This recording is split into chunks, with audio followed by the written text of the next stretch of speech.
everyone. Welcome to Pelicans Report, a show devoted to news about the New Orleans Pelicans and the NBA.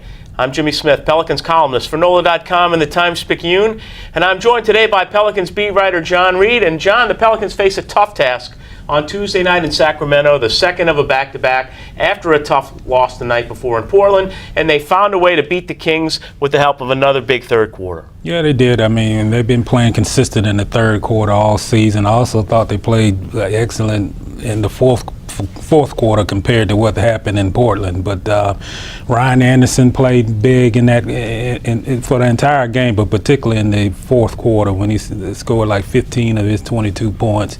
Also, Tyreke Evans, I thought he did a much better job attacking the basket, doing the things that he needs to do.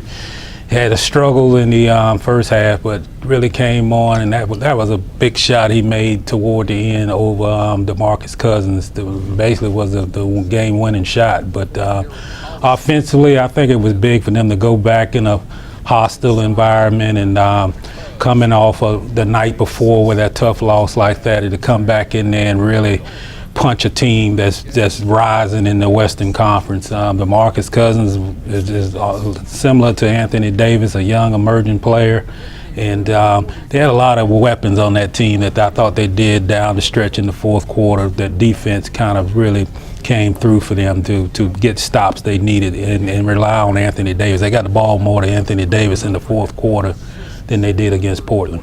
Well, I think we've noticed the importance of Omer Asik these last two games. He's been out.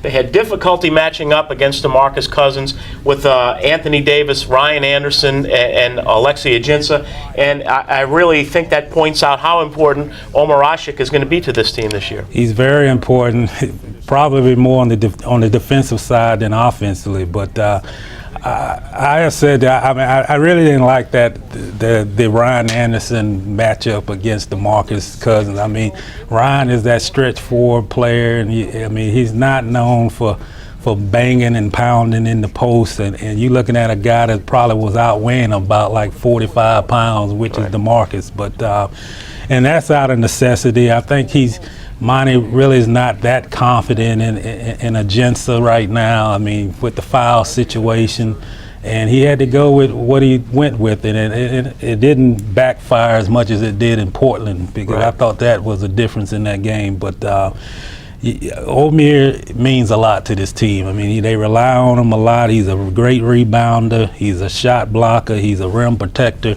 And when you lose guys like him, 2 games, 3 games, or whatever it might be, you really have to come up with different ways to figure things out, and it kind of hampers that rotation a little bit. But they really need to get them back, particularly on these next two games. Right. The Pelicans have been in Denver since Tuesday night, so they should be a little bit more acclimated to the high altitude. That's always difficult for a team visiting Denver. They don't get in till late. They don't have time to acclimate to the high altitude, and that's always a big home court advantage for the Nuggets. But again, this is a winnable game for the Pelicans on Friday night. Yeah, it's a winnable game, but I went to Denver last year 2 times, and they lost both those games in Denver. You have to watch out about their runs. They will try to run on you. You can't play behind against a team like Denver with that crowd in that building like that. It's real loud there. You got to stop Ty Lawson. You can't allow him to penetrate the lane. They got weapons on that team. I mean, Kenneth Faried is one of the top young players in the league, and that Pelicans got to come out and really get a lead early, continue with it, and really play all the way on one level all the way through the game. They can't have these lulls. They can't lose a lead in the fourth quarter. Really got to punch that team, because once that crowd get into it, they're a tough team to beat.